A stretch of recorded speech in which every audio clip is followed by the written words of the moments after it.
So check it out. Boxer and I are going to start doing interviews for the new channel, Paradigm Entertainment Productions, and we got a banger for the first one, man. We got the homie hangout, Joshua. Introduce yourself, brother. My name is the homie Joshua. Some call me Rascal, and I have a channel called the Homie Hangout. Homie spelled H-O-M-I-E, and standing for helping others move in excellence, which is kind of what my little platform's all about. That's what's up, bro. So let's kind of start from the beginning, childhood. How was your upbringing? Dysfunctional. If I had to put it in one word, traumatic. You know, maybe. You know, my mom was very young when she had me. Like just after her 15th birthday, she gave birth to me. She was married already. You know, they got married in Mexico, and my dad was significantly older, man. My dad was in his early 20s, which obviously is problematic, but not something I really appreciated at a young age. And neither one of them knew how to be parents, right? My mom was a kid, and she came from a fairly traumatic background herself. So did my dad. And so, you know, it's kind of a mess all the way around. I was getting passed around a lot. I was sold for a car ride from Texas by my mom. They were playing hideaway with me as a kid. And so my dad and my uncle were having to, you know, kick down doors and try to find me in different places. And I got custody got signed over. Like, it was just a lot in the first few years of my life. And a lot of that stuff I don't remember because I was so little. But I've seen the court records and that sort of thing. And that kind of set the stage for my life, really, from then on, right? I had abandonment issues and instability issues, and my dad wound up getting custody, which in the late 70s was almost unheard of, right? The mother usually had to be like incarcerated for that. And so, but I wanted my mom, you know, and my mom's side of the family's from San Francisco. They were living down in the valley. I was actually born in Fresno. But as soon as I came out the womb, my grandmother had left from San Francisco and grabbed me and brought her home with her. We lived in the Visitation Valley, Sunnydale area, 334 Leland. For some of the old school cats, you might remember the Geneva Towers. And those were right outside my front window. And so, you know, they've been blown up since. But so I bounced around a lot. And at a really young age, got into the streets, not necessarily gangbanging, just, you know, sleeping in carports and hustling to try to get food and homeless. And I started going to juvenile hall when I was around 10. And actually the first people to ever call me a gang member were the police. And I didn't view myself that way. I hung out with a group of folks, and going to juvenile hall meant I met similar folks from other places. But I didn't really see myself as a quote unquote gang member. You know, I hung out with my friends, and if somebody didn't like them, then I didn't like them either.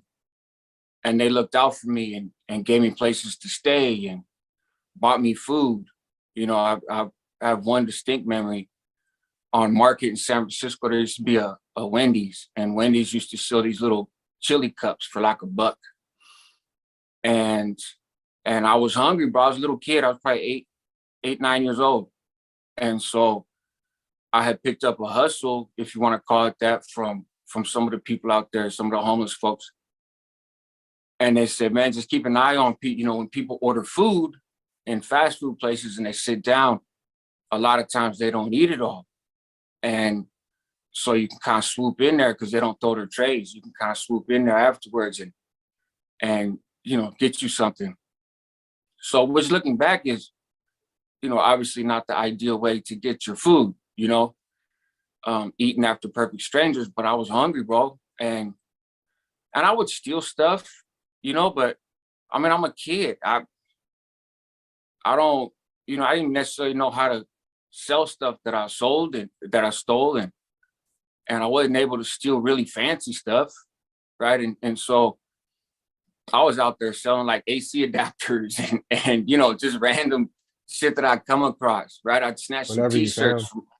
I'd snatch some t-shirts from all the little t-shirt shops. and try to sell them for a few bucks less. But they were from the stores that were like right down the street. You know, I wasn't the smartest guy at that age. And I went inside the Wendy's, and somebody had bought, a guy and his family had bought the bowl of chili. And I watched them through the window. They took one bite, and that was it. And they took their tray and set it on top of the trash can, but they didn't empty it in the trash can. And it's pretty close to the door. So I swooped in and grabbed it. A guy I knew, like vaguely, who was hustling, and he hustled around Sunnydale and the towers and stuff. He saw me. And he's like, bro, what are you doing? I was like, man, I'm hungry. You know what I mean? And he's like, nah, bro, put that to the side. And he bought me hella food, gave me a few bucks. And so that was my view of people that hustle and people that ran the streets, right? Is I did not view them as dangerous. I didn't view them as enemies. I was 10, 11 years old walking down 3rd Street in, 2 o'clock in the morning, and all the winos out there, it's the prostitutes, and they chilling. And I never had a hard time. And I think mostly because of how I looked and how young I wasn't a threat to none of those dudes. You know what I mean? So they were more like intrigued, like, bro, what you doing out here? Just doing the same stuff as you, you know? And so I was always embraced. And that kind of shaped my view, right, of the streets welcome me, and I welcome the streets. And then, like I said, going to juvenile hall and group homes and foster homes and programs and all that stuff just solidified that. And I started meeting Norteños and Northerners from everywhere. And so I was hood hopping, not claiming those hoods, but just, I can go pretty much anywhere in the peninsula, and I knew some folks, and that's how it worked. Okay, so basically, to eat, you had to do what you had to do, man. And Yeah. at 10 years old, man, that's tough. So you said you went to juvenile hall very young. What were some of the politics and things you had to deal with in juvenile hall? At that age, it's like the mid 80s. Figure I was born 77, so that's like 87. There wasn't a lot of politics. I mean, I've been to YGC, I've been to Hillcrest. A lot of my time centered around Hillcrest, which was in San Mateo County. I've been to juvenile hall other counties too, but a lot of it centered around San Mateo County. That's where I was first put on probation and first went to the hall. So there wasn't really a lot of politics. There was some city issues, right? East Palo Alto was popping at the time, and was predominantly Black, right? And the staff in Hillcrest, a lot of the Black dudes were from EPA. And so you had a lot of East Palo Alto folks in there. For the most part, I got along with them. I really had no beef with them. And then a lot of Northerners, but even the Northern stuff was like, it wasn't organized. It wasn't like, folks weren't schooled, so to speak. It was, and they had little issues, right, of cliques from the same city beefing with each other. But a lot of that stuff wasn't that serious, man. There was some violence, right? I got into it with a handful of people from different places. I actually did a video about my first fight in juvenile hall and kind of how that set the tone for me being embraced in that environment, and made me very comfortable with being incarcerated, frankly, which I guess in some sense served me well through my life, since I was going to do a lot of time. But yeah, I wish I was one of those kids that cried myself to sleep my first night in juvenile hall and just was scared to death and left there vowing to do whatever I had to never be in jail again. And I saw some kids like that come through there. That wasn't me. And at the time I viewed them as weak, of course. But now looking back, I wish that was me. I'm a little envious of those guys, because sure, back then we'd have said, oh man, you're being a punk, but life is more than this. Didn't mean to cut you off, bro. That's all right, go ahead. They figured it out sooner that it really sucks being locked up and not having freedom, and maybe they were a little softer or whatever and couldn't adapt to the environment. And we've kind of been people who've always been able to adapt to our environments. no matter what it is. Like you said, you were basically shipped off to Texas for a car ride. I mean, Mhm. that's yeah, it's pretty crazy. But so you get out of juvenile hall, you're embraced by the Northern Raza. You got you got your heart checked. You know, they know you're gonna Mhm. fight for your own and stand up for you and them. So what happens once you get out of juvie? I never spent too long out. So figure between the age of 10 and 16, I spent close to 5 years in some type of mandated setting, right? Not necessarily juvenile hall. I never went to YA. Um, I went to New Mexico to like an alternative camp when the Arizona Boys Ranch and Vision Quest kids were dying out there. So they stopped sending people out there. And Delancey Street, which is known as a drug program for adults, but they had opened a spot in New Mexico where it was youth and adults. And the youth part was predominantly just like behavior modification stuff. And so it was Okay. similar to those other ranches. Um, and I worked with horses and I got my GED out there and stuff. But anyways, I did probably close to 5 years of that in some type of setting. So I wasn't necessarily on the streets much when I was out there. And some of that had to do with the fact that I I just went back to what I knew. And I went back to the people I knew. And I didn't really have stability. So I kind of bounced around, right? And I'd be hanging out with dudes from C Street one day and hanging out with dudes from 18th Street in San Mateo the next day and hanging out with folks from, Redwood City and my mom's heroin dealer used to live in Redwood City. And so I spent some time around there. That's how I first went to juvenile hall.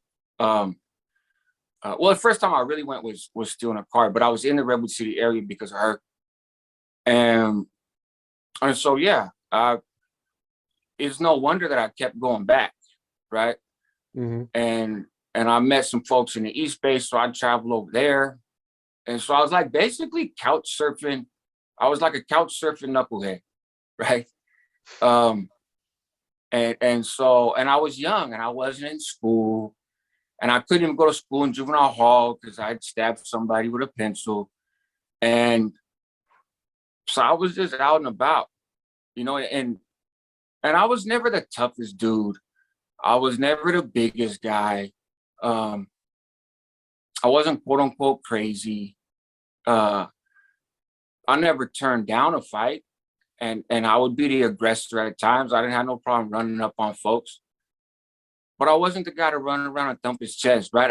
It was survival for me, and I think sometimes the gang stuff gets glamorized as if every day we're riding around shooting at people and selling drugs and chasing skirts, and that's not necessarily true, man. There's a lot of days where it's kind of aimless, right? And you're just kind of out and about and hanging out and nothing really exciting happens. Not every day is a thrill ride. A lot of days are just boring. A lot of A days you're lot. just figuring out how to, get a few dollars, right? You're living in a hotel. Where were you in the extended stays with the kitchen and all that? Yeah. Yeah, the Yeah. little stay for a week, $220 and there's 9 of us staying in there and so and kids and adults and you name it, man. Oh yeah.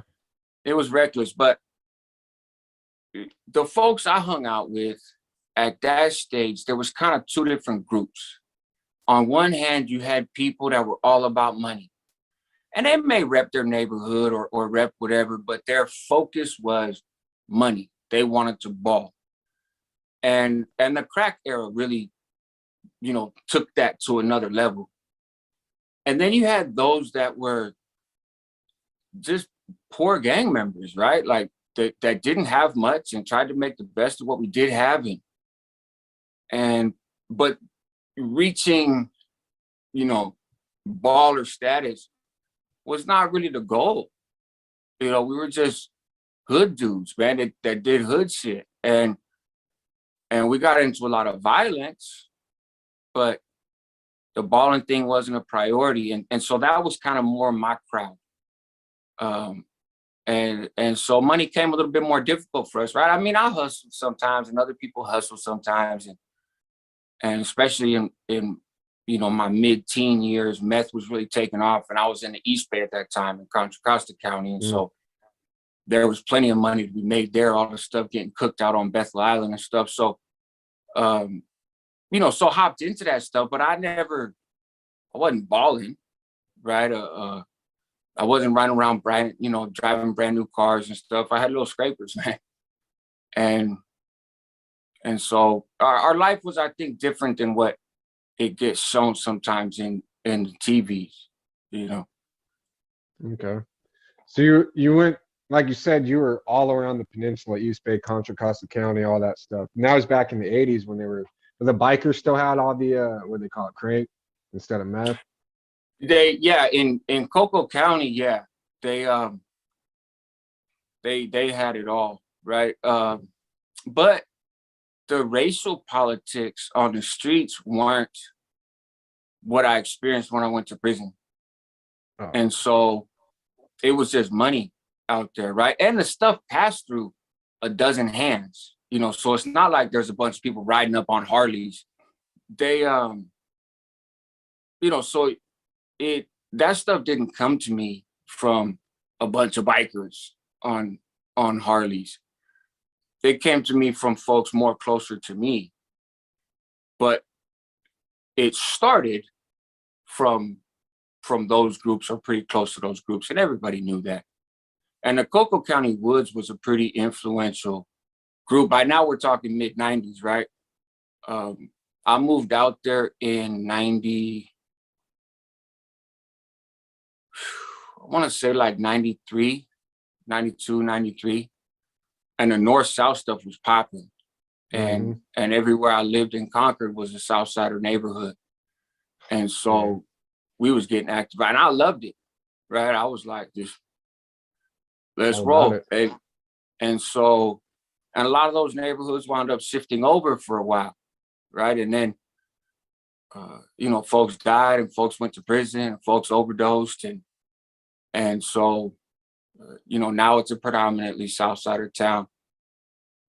They got some folks over in North Concord, but anyways, it's, a lot of the Northerners back then lived in the nicer parts of Concord, right? Like North Concord was pretty nice, and Clayton Road was pretty nice. And, my brother and I was off of Monument and off Detroit and always in Southsider spots. And so we had a blast, man. And then, 96, I catch my case and go to prison. I caught my case in Pittsburgh, and off I went. So can you talk a little bit about catching your case and then what happens, they send you the reception and all that?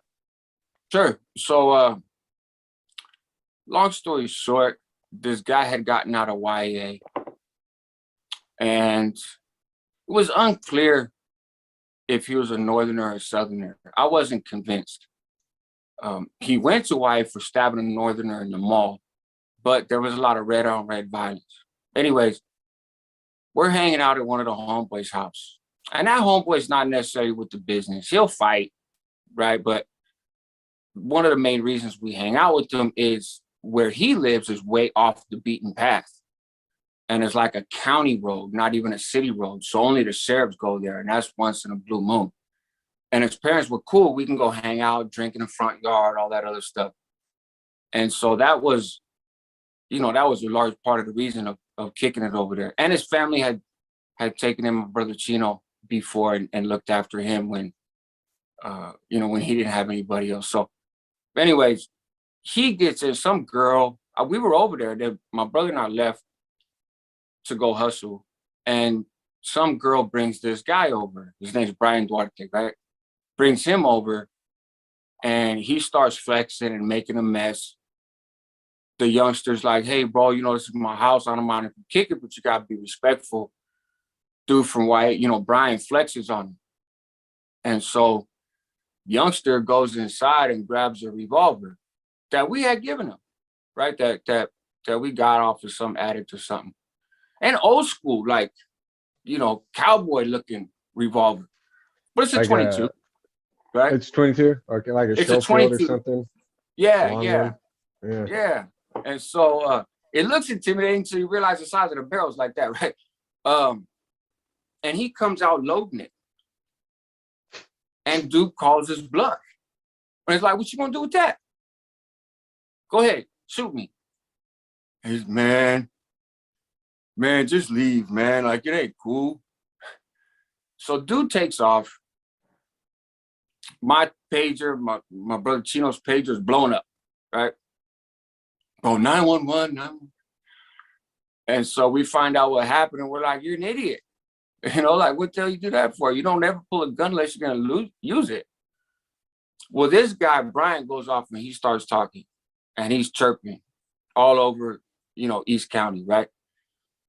And, you know, F that dude, talking about the guy at the house, but then he starts bringing up other names. He's bringing up my name and my brother's name and other names, like, F all those dudes. They're all punks. They're all this and that. And I'm like, wait a minute.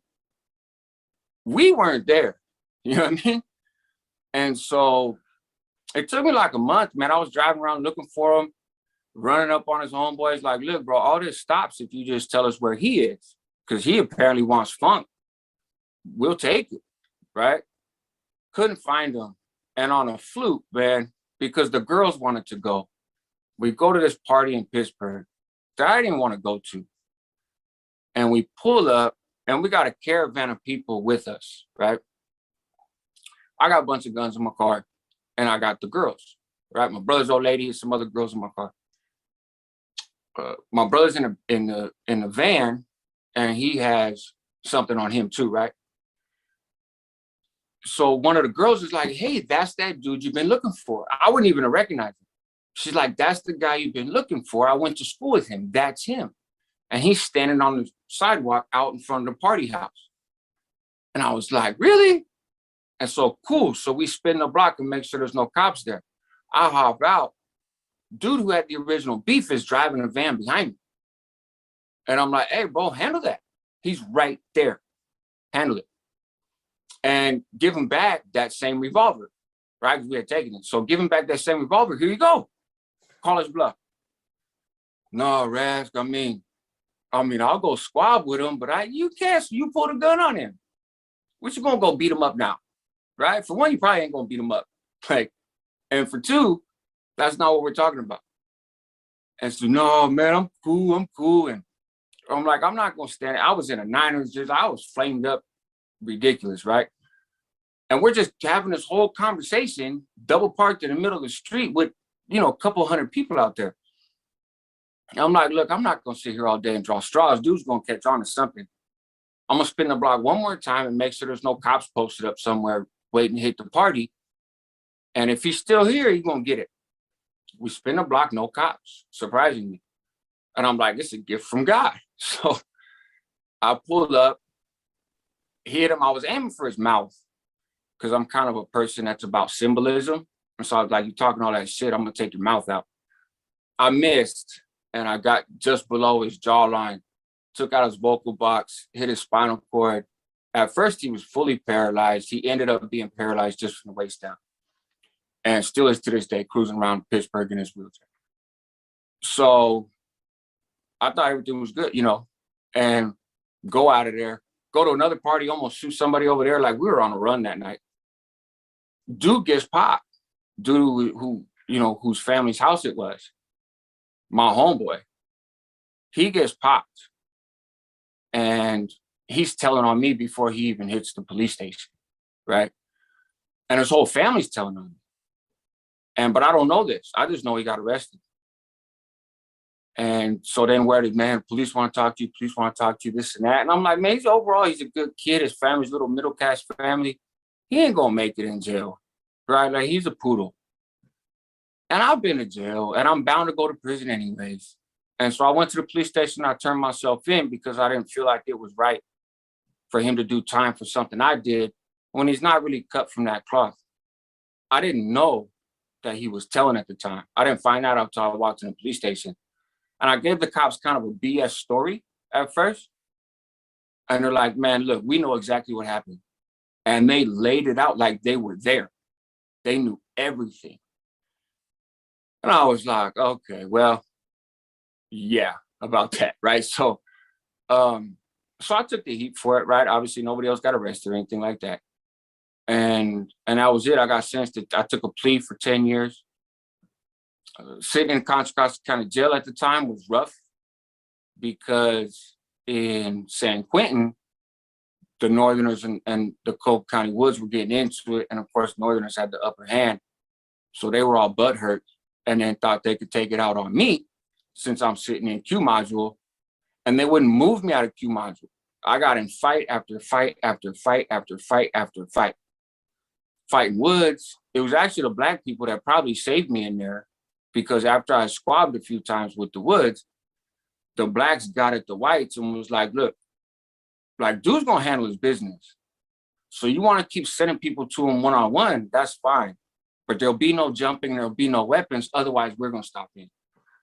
And there was a couple of Northerners in there, but they were useless, right? And so then I got off on some Southsiders that they put in the section. And I had actually told him at some point, bro, why don't you put me in a hole, which is D module? I'm like, why? You know, that's where you're supposed to go, right? Like this, I'm 10, 11 fights in. Why don't you put me in a hole? And they said, because that's what you want. Because you got your big homies up there that are going to give you orders when you go to prison. I was like, I don't even know who's up there. What are you talking about? But I was like, all right, fine. So went back and kept fighting. But then I get to San Quentin, and obviously it's a whole different ball game, right? And I went to Carson section because that was a place that was reception for people that were level 4 last time they were in prison, or who had 10 years or more on their sentence. And I'm glad I went there instead of West Block. It was, I think, a more serious environment than what I heard West Block was like. I didn't have I did a video on my time in San Quentin that people can check out, but I didn't have the most comfortable time there. But I mean, the homeboys embraced me, and I got into it over there too.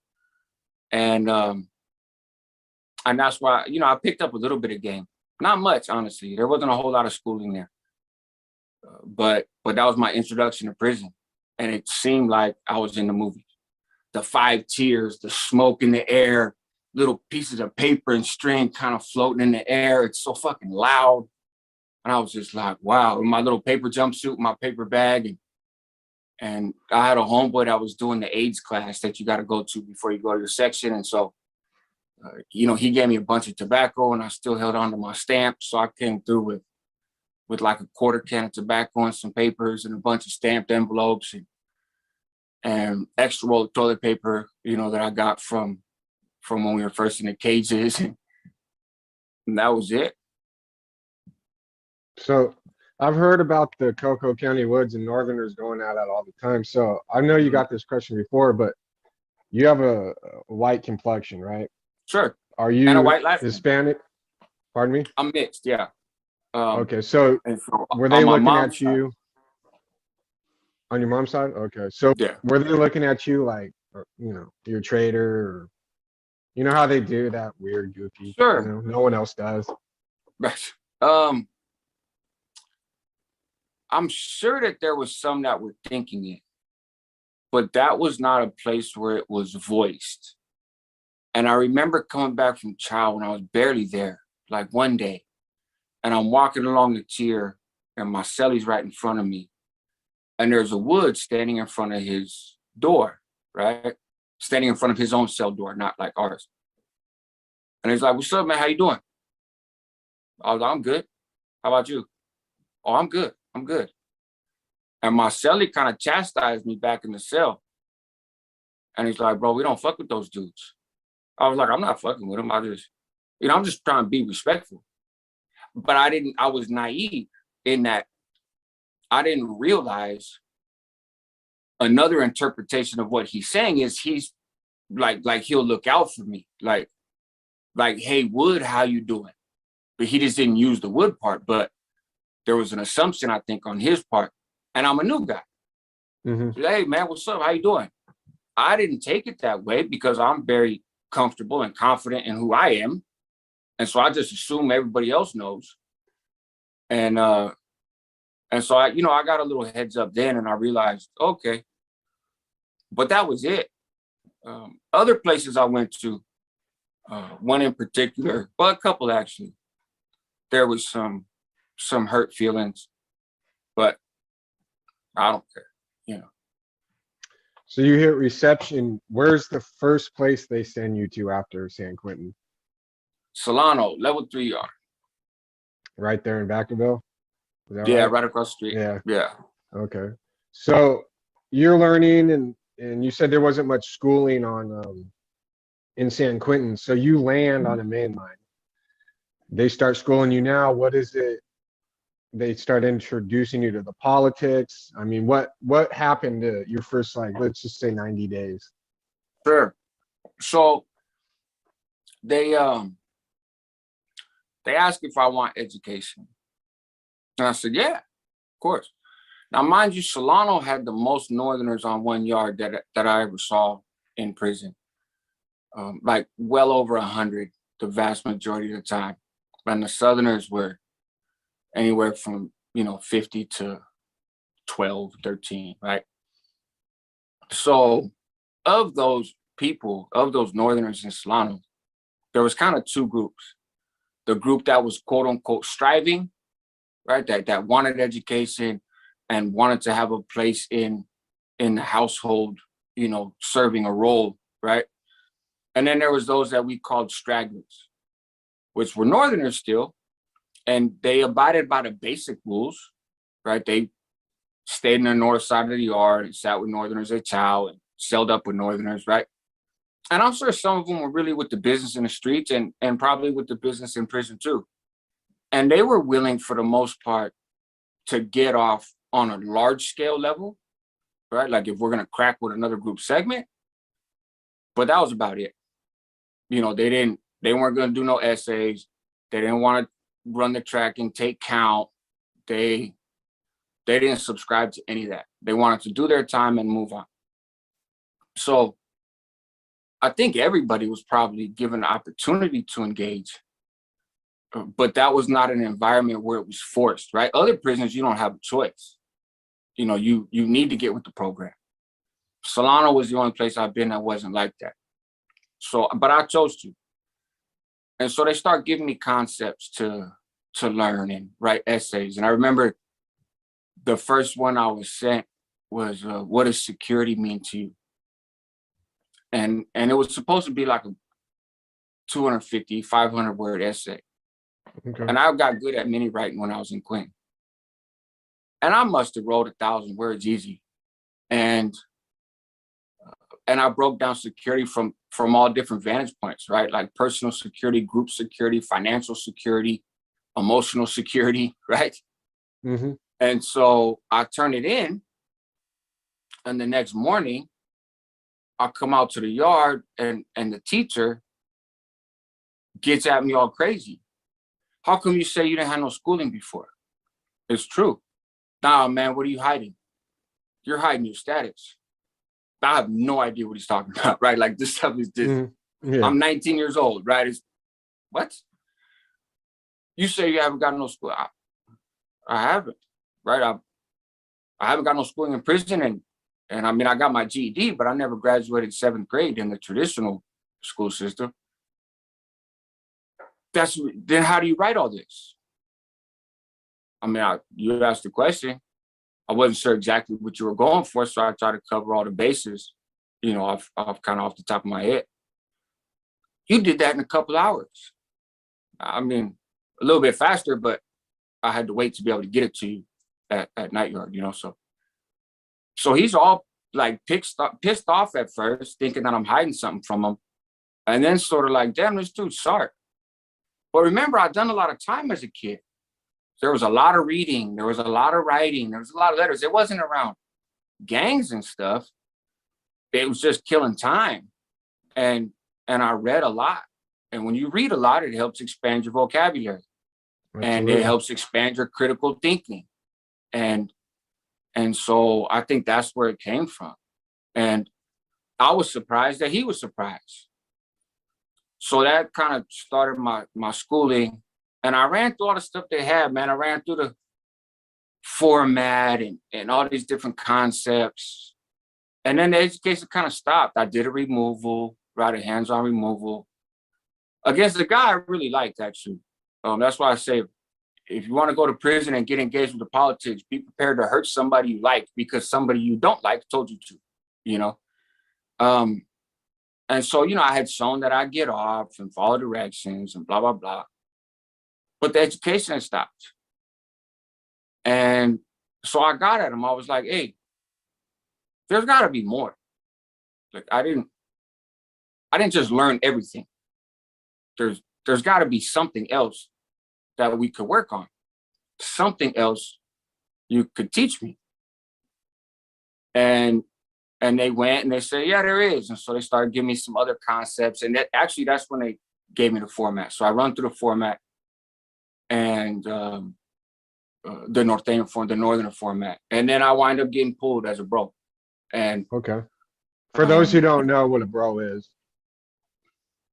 Right. A member of the Nuestra Raza / Northern Structure prison gang, which is supposed to be, or was supposed to be, the voice of the NF on the yards, because all the NFs were in the SHU program. And so there needed to be some type of educated leadership. There was a time when being a hermano was a prestigious role, right? You had to earn your way to that. And it was considered elite. You know, you had to be one of the elite. That concept got watered down. And not to say that there were not people that were still elite, but folks started being able to get pulled just by the bros with no C-stamp. You know, stuff got carried away. And then ultimately the NF wound up disbanding the bros and changed the language from Northerners to Norteños Solados or Ensols. And honestly, that stuff's kind of hard to keep track of it. And I still, even though it doesn't apply anymore, and it hasn't for a very long time, actually, I still use that language. I'm not proud of everything that I did, obviously. And I wouldn't encourage, I don't glamorize that world, and I don't encourage other people to get into the politics. It's a dirty game. And I think it's a dirty game no matter what politics you get into from whatever group segment. Mm-hmm. But there is a source of pride, so to speak, in that since I had to be there anyway, I did my time the right way. And I backed up what I believed in. And I sought the information to really understand what I believed in, because I didn't come into prison with any of that knowledge. You know, I came into prison as a gang member. And part of the ceremony, so to speak, of becoming a hermano, at least, you know, where I was and what I saw in other places, is they tell you you're no longer a gang member, right? Like, that stuff is gone, bro. And we don't even trip off Southsiders, except to the extent that they do the bidding of political enemies, right? And a lot of that stuff is propaganda, and I get it. A lot of it is a manipulation tool, and I get that. But if you really get down to the nuts and bolts of the teaching, and I can only speak to the teachings for bros, I can't speak to the teachings for C's. I've read some of the Constitution, but I haven't been schooled on it. I was never an NF member. I was never asked to be an NF member. And so that's above my pay grade. From what I understand, their agenda is different than the Hermanos' agenda. And again, I know there's a lot of propaganda in there. But the nuts and bolts of that schooling served me well.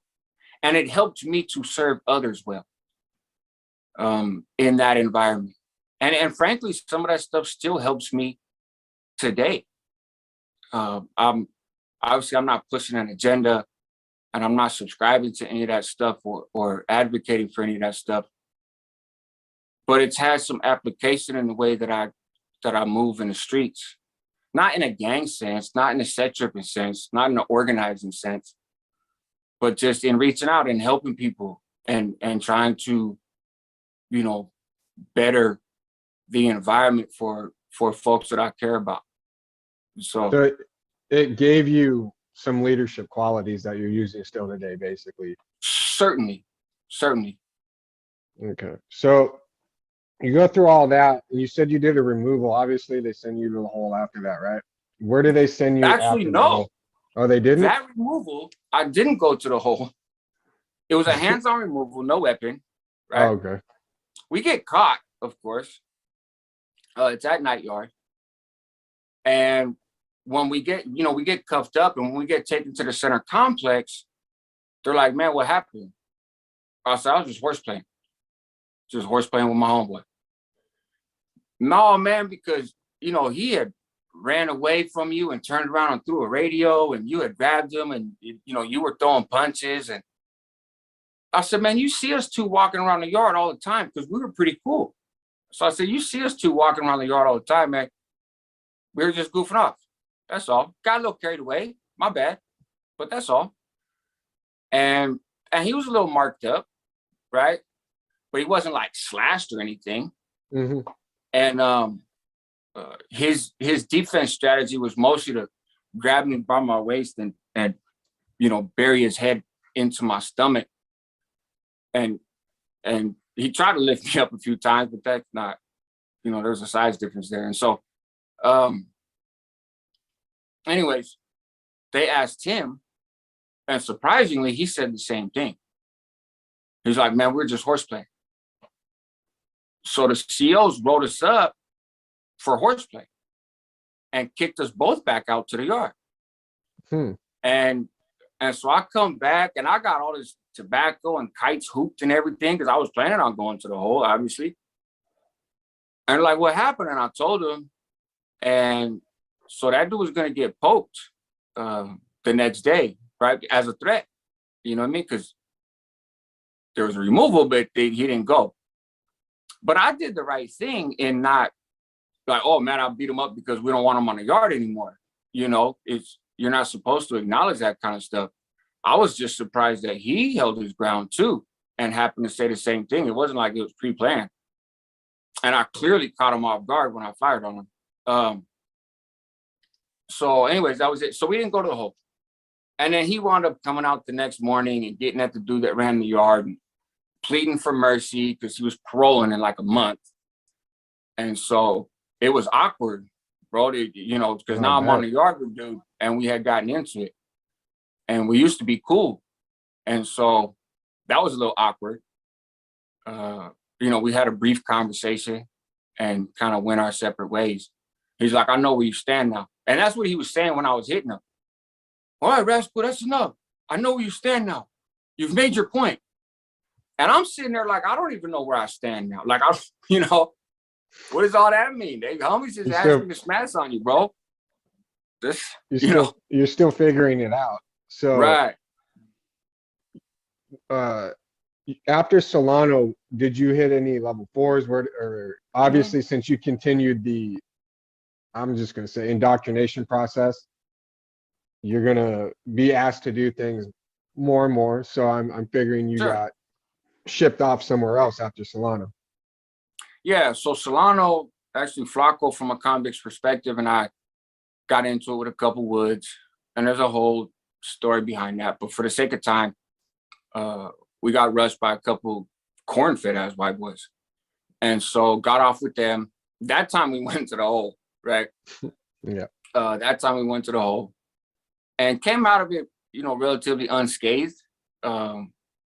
Honestly, we're slipping. If they'd have had weapons, they'd have had us, but I didn't see that coming. Anyways, so we go to the hole.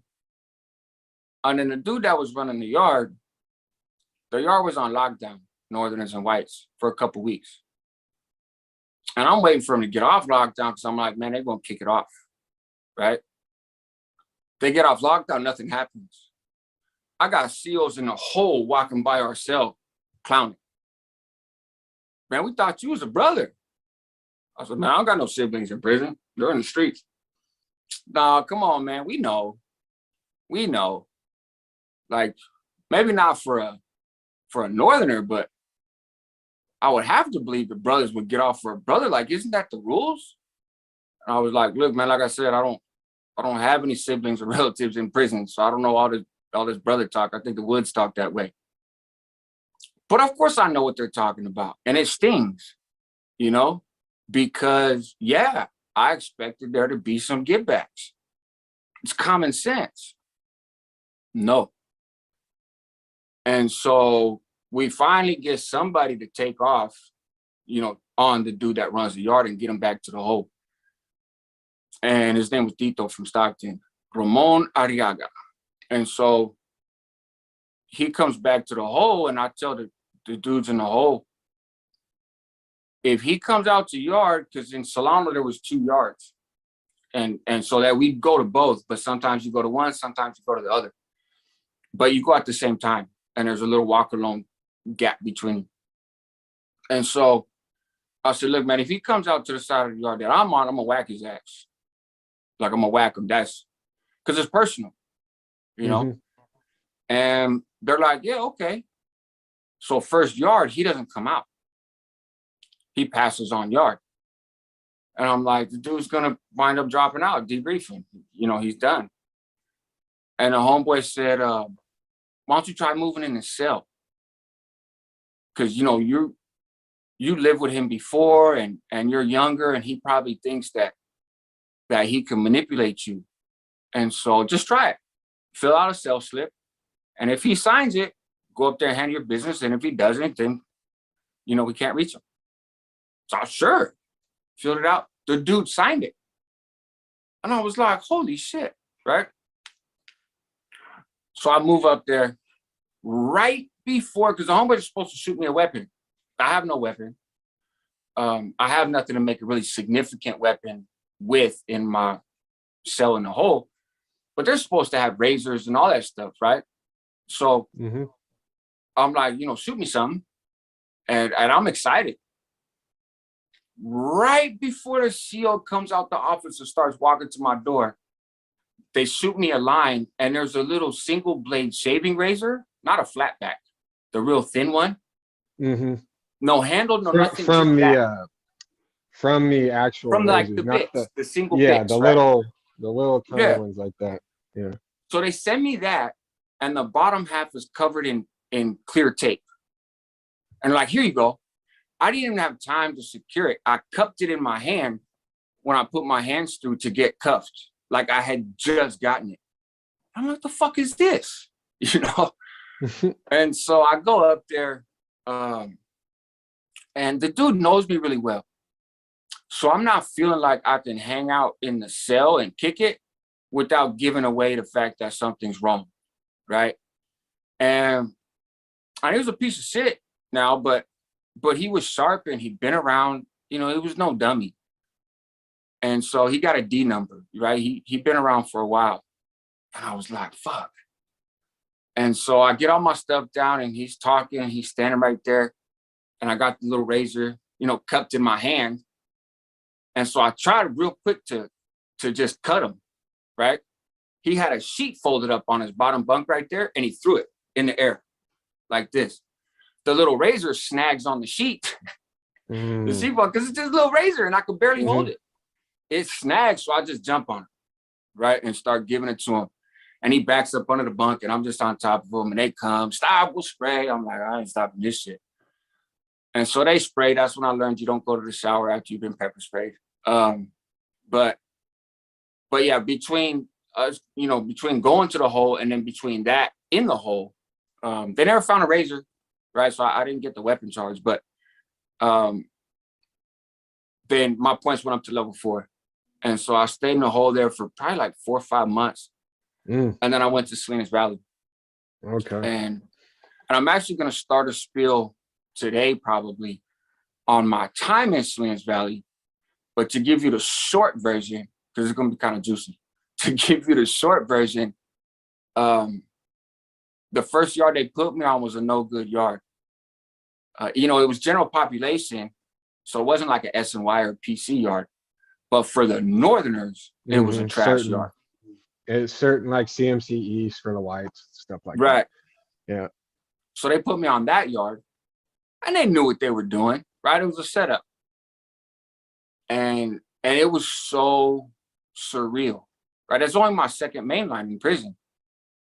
And I'm looking and I can't even tell who the Northerners are or where they're at. Like all the stuff I was taught to look for and I was taught to expect did not prepare me for this environment where it was just, I was like, man, this is a lot, you know?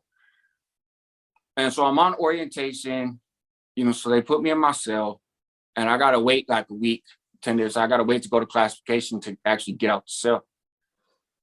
And during that time, the Southsiders on one of the 180 yards, I was on a 270 yard. The Southsiders on one of the 180 yards made a big move against the COs when they came to pick them up to work in the kitchen and whacked, I think like 6 or 7 of them, right? Damn. So whole prison lockdown, 7 months, bro. 7 months, you can't move. And so I'm looking around, like, is there any, because I'm noticing, obviously, once I get in the cell and I peep the day room, I'm like, oh, this is not Kansas anymore. You know, like this place is trash. Dudes walking around in flip-flops and people got their whole arm blacked out with ink. Like you can't tell what was tattooed there. I was like, oh, hell no, right? And my cellie is cool. He's just his old heroin addict, man. That caught 8 years for a burglary or something. And so, and he ain't with, you know, he's trying to do his time and go home. And so I was looking for a target, but at first I wanted to see if there was anybody else on the yard that was trying to do something. But I couldn't tell because then we go on lockdown. And there was one person in my block from Sanho that had a Mongolian. So I was communicating with him and he was like, yeah, bro, I'm ready to parole. But if you really want to do something, and I was like, bro, if you parole from here, your career is over. You know what I'm saying? You already been here for a while. But if you rock with me, then I think it's salvageable, right? I'd speak up for that. And he's like, okay, cool, I'm gonna rock with you. His cellie takes off on him during showers while we're on lockdown, right in front of the CO. And I'm like, but I'm thinking, man, if he's here, maybe there's a couple others. Anyways, I go out to the yard. I wind up getting into it with a couple people. I go to the hole. In the hole, they're like, hey, man, you know, you're probably going to get endorsed to the other yard, but don't trip. That yard's a cool yard, but it needs a lot of help. It needs a lot of cleanup, da-da-da-da-da. So I go over there. There's a lot of stories from that yard, man. But I go over there, clean house, start running the yard, you know, whacked a few people. Everybody was whacking people. Had a great connection with the Southsiders over there. They was cool. And it was equally split up, even though the numbers were radically lopsided. Like I think when I got there, there was 15 or 16 of us. And at one point we had dropped as low as like 9. But that was from removals. Just people got to go. And it wasn't a hands-on removal kind of place, you know?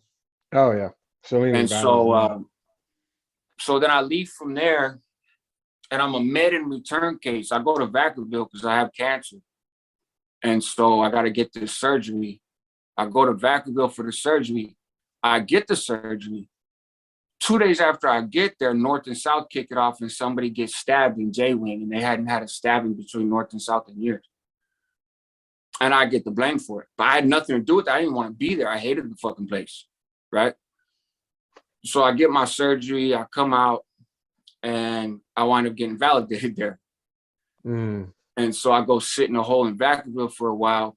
The most lovely ad seg I ever been in, to be quite honest. Like we can get canned goods and packages, all kinds of stuff. Oh, wow. Yeah, it was insane. I'll do a spill on that one day. But then from there, I had to go back to Salinas Valley, right? Because I was a medical in return. So I never actually transferred to Vacaville. And so I went back to Salinas. I got my property. They put me in a cell. The lieutenant said that that he, even though he sees that I'm validated, he's like, you got validated in Vacaville. That's pretty chicken shit, man. You know, you've been cool here, right? And so I don't have a problem putting you out there right now, but it's going to be up to classification what they do. I never got to see the yard, but I got to go stay in a cell for a couple of days. And then I went to classification. They was like, nah, you're going straight to the hole. So I went back to the hole in Salinas Valley. This time I'm on walk alone, and they won't put me in the section with the homeboys because I'm validated. and they wrote 602s and I wrote 602s. We were still in communication through various ways, but I couldn't get over there. And from there, I went to Corcoran, shoot, did about 6 or 7 months over there, which I did a spill on.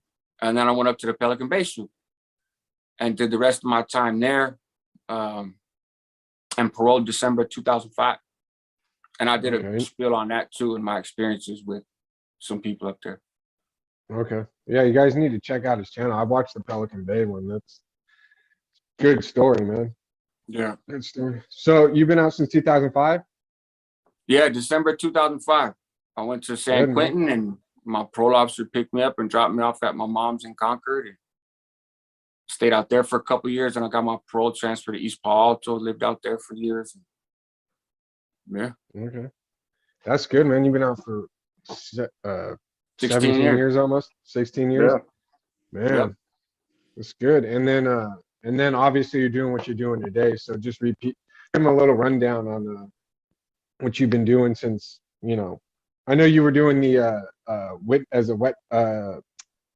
expert witness for the defense. And yes. then and then you got your channel, and then helping others move in excellence. I like it, man. Yeah. Yeah, I was got a chance to run some nonprofits, you know, in various places in the Bay Area. Some of them pretty cutting edge, you know, shit that hadn't been done before, but to people like you and I, it's sort of common sense of the way to approach things. You know, spoke all over the country, man, at conferences and whatnot, the legal work, immigration cases, state cases, Fed cases. And then, yeah, you know, I moved out of the Bay just a few years ago. And so now I'm out, you know, in the Sacramento area, better schools for my kids. And so, but I don't really know anybody out here, and I don't really vibe with out here. And my little brother was murdered not too far from here. So I have a general distaste for the idea. I don't got no beef with people from up here, but it's just not a great memory. You know, that was my best friend in the world. And so, I was trying to figure out a way to my health. You know, I got a lot of health issues. And so I'm trying to figure out a way, how do I get back to giving back, right? And I want the same thing that I had before when I was running the streets and helping people. But I'm in an area I don't know, and it takes a lot to build that. And it takes a lot to build trust with a community. You know, you can't just walk out there and be like, hey, bro, I'm the homeboy. I paroled from the Bay 16 years ago. Listen to me. That doesn't work. And I'm not trying to rely on that to influence people, you know. I'm trying to be a homie in a different way, you know. So, man, you know, people have been telling me about channels, and used to hop on a channel, and I finally got around to it. And I'm loving it, man. I'm engaging with people. I get DMs and emails and even public comments that are deep and substantive, you know, and folks sharing their stories. And a lot of it's really powerful, man. I've been brought to tears a couple times, you know, and other people express that they have too. And that's what it's about, you know. So I talk about prison, but I try to talk about other stuff too, that's somehow relevant to us or the communities that we come from.